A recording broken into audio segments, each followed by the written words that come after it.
Bonjour, bienvenue sur les ateliers de Nelly. Il ne vous aura pas échappé que nous sommes entrés dans la dernière ligne droite de la course de Noël, comme je l'appelle. J'adore cette fête, mais si vous êtes comme moi, quand vous pensez Noël, vous pensez famille, réveillon, cadeaux, et tout ça avec un petit peu d'appréhension, il y a tellement à faire. Alors je vous propose de faire une pause aujourd'hui et de profiter tranquillement de cette vidéo pour réaliser ensemble des tags de Noël. Les tags de Noël, c'est facile à faire car ce n'est pas très grand et on peut les utiliser de 1000 façons. Un étiquette cadeau par exemple, ou bien on peut les coller sur une carte ou sur un milli-album. Et ça peut aussi faire de jolies décorations de table, porte-noms ou cadeaux d'assiette.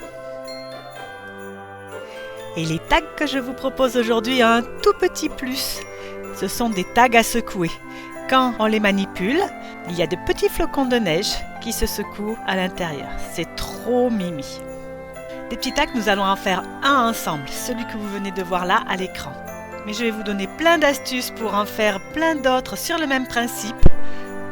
Regardez bien jusqu'au bout de la vidéo, je vous montre tout ça. Vous en avez l'habitude maintenant, je fais toujours mes tutos avec du matériel Stampin' Up parce que déjà je suis démonstratrice de cette marque. Donc vous pouvez vous adresser à moi pour acheter le matériel que vous voyez dans la vidéo. Et ensuite parce que c'est du matériel vraiment top que j'adore. Et là nous allons travailler avec la collection Histoire de Gnome. Cette collection comprend un papier que j'adore parce qu'il a un petit effet aquarellé super sympa. Mais aussi un set de tampons et un set de die assortis. Il va nous permettre de colorier ces petits gnomes qui sont vraiment trop mignons. Et aujourd'hui, je vais vous montrer comment les colorier avec les crayons aquarelles. Vous allez voir, c'est super simple et l'effet est vraiment top. Et pour monter mes boîtes shaker, je vais utiliser 2 sets de die supplémentaires. Les étiquettes pour tous les goûts, c'est celle qui est à gauche que je vous montre maintenant. Et les surpiqués rectangles à droite. On va utiliser les tags de la plus grande grosseur et le plus petit rectangle qui est pas trop allongé. Vous avez 2 séries de rectangles, des un petit peu plus larges, des un petit peu plus étroits. Donc dans les plus larges, le plus petit. Avec le tag que l'on a choisi, on commence par découper un morceau de papier cartonné de la couleur que l'on souhaite. Ils sont super beaux ces tags, ils sont surpiqués. Moi, c'est un petit détail que j'adore. Je vais ensuite découper avec le même die un morceau de papier imprimé. Puis, avec le die rectangle, je vais évider l'un des 2 tags que je viens de découper, là, celui qui est dans le papier cartonné bleu. Et voilà donc ce que l'on obtient. Les 2 mêmes tags, un évidé et un plein. Celui du dessous, nous allons écrire un vœu dessus. Et puis comme ce papier imprimé est un petit peu chargé, j'ai décidé de l'embosser. Donc je vous montre tout de suite comment on fait ça. Pour commencer, je dépose un petit coussinet antistatique sur mon tag. Ça permet de ne pas avoir la poudre qui se met un petit peu partout, qu'elle reste bien concentrée là où on lui demande d'être. Ensuite, j'encre mon vœu avec de l'encre Versamark, qui est une encre qui est transparente mais un petit peu collante. Pour être bien sûr où je veux mettre mon vœu, je mets le dessus de mon tag. Sinon, je risque de déborder sur les côtés, ce serait dommage. Je centre mon vœu, je l'imprime et ensuite je vais utiliser de la poudre à embosser. La poudre à embosser, c'est du plastique qui a été émietté très très finement et donc il va coller sur notre tamponnage et lorsqu'on le fera fondre, ça nous permettra d'avoir un joli vœu. Voilà ce que l'on obtient après avoir fait chauffer la poudre. Et en parlant d'embossage, voilà encore une technique que j'adore, c'est l'embossage à froid avec les classeurs de gaufrage. Là, j'ai sorti les classeurs 3D C'est l'hiver. Donc ils sont vendus en lot. Un avec de jolis flocons, l'autre avec des jolies branches de pin. Et je vais embosser le dessus de mon tag à l'aide de ces classeurs d'embossage. Et pour finir avec les découpes, je vais également découper le tag dans du papier fenêtré, donc du papier transparent. J'assemble ensuite le tout.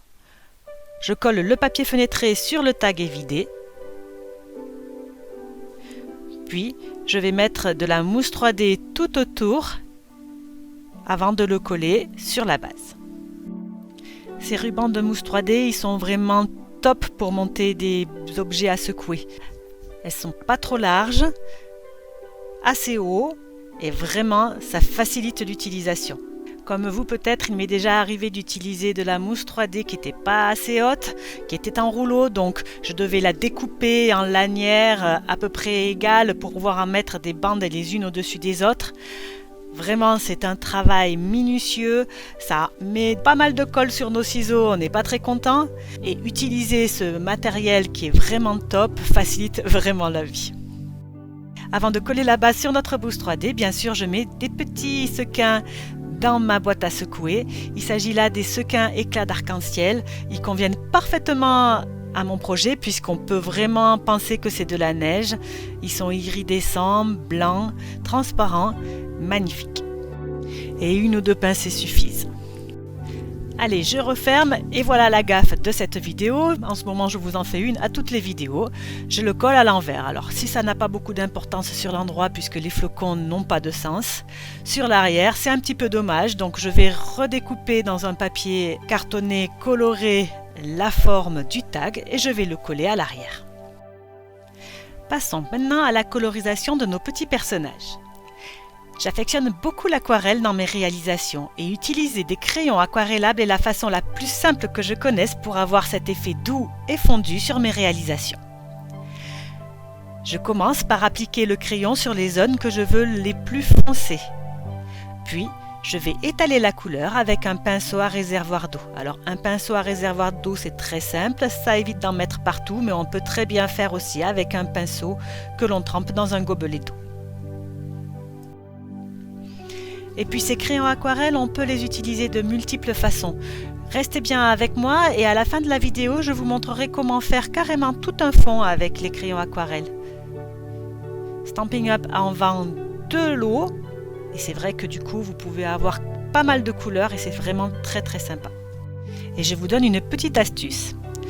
Si vous n'avez pas mis assez de crayon pour pouvoir l'étaler à votre convenance, que vous manquez un petit peu de couleur, vous pouvez prendre avec votre pinceau à réservoir d'eau un petit peu de couleur sur la pointe de votre crayon et vous pouvez ainsi comme ça rajouter de la couleur sur votre projet. C'est très facile et ça dépanne vraiment bien.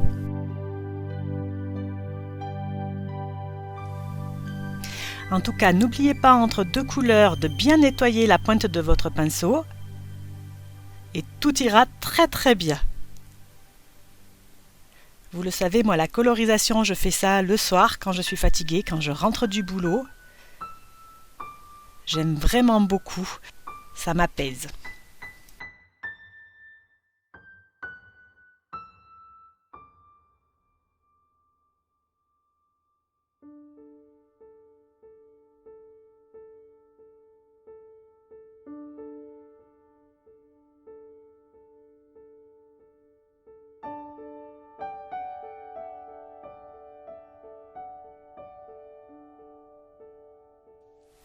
Et voilà donc ce que l'on obtient après avoir colorié notre petit bonhomme.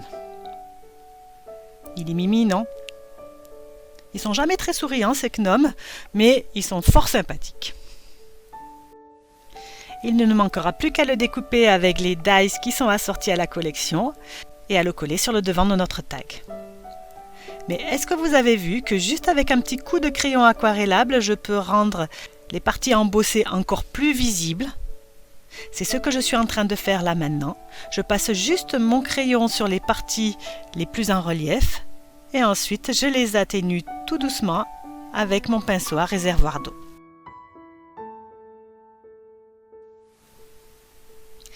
Je décore ensuite mon tag avec un flocon de neige, puis j'y colle notre petit gnome que j'ai mis sur de la mousse 3D. Et voilà notre tag terminé. Mais savez-vous qu'avec le même matériel, on peut arriver à des résultats très très différents? Là, sur une feuille de papier blanc, j'ai mis un aplat de crayon aquarellable.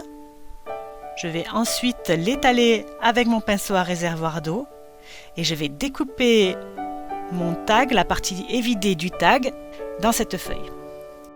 Comme tout à l'heure, je prends l'encre directement sur la mine du crayon pour pouvoir avoir un plus joli effet et étendre un petit peu la couleur. Et il ne nous restera plus qu'à découper notre tag dans ce joli fond fait avec des crayons aquarellables. Voilà le tag que j'ai réalisé. Pour celui-ci, j'ai tamponné le petit gnome à l'intérieur, donc dans la partie arrière. Je l'ai colorié toujours avec des crayons aquarellables. Puis j'ai embossé le joli fond que nous avons réalisé tout à l'heure. Et pareil que tout à l'heure, avec un crayon aquarellable, j'ai repassé légèrement sur l'embossage de façon à le faire ressortir. Mais j'ai également pensé à ceux qui n'aiment pas l'aquarelle. J'ai réalisé un tag sur le même principe, mais avec les petits personnages qui sont sur le papier. Du coup, je n'ai eu qu'à les découper et à les coller sur mon tag. Est-ce que vous avez vu, j'ai terminé tous mes petits tags en mettant du Wink of Stella sur mes personnages. C'est un petit pinceau rempli d'un liquide pailleté, mais très légèrement pailleté, que l'on applique très simplement sur nos personnages, le cerf, le renard, mais aussi le gnome, ainsi que le tour du tag. Et ça fait toute la différence, un effet pailleté très léger dans l'esprit des fêtes, j'adore. Mais notre petite vidéo sur les tags de Noël est déjà terminée. J'espère vraiment qu'elle vous aura plu et que ça vous aura donné envie de vous mettre à votre table de travail pour réaliser ces petites merveilles. Je suis sûre que vous allez très bien y arriver.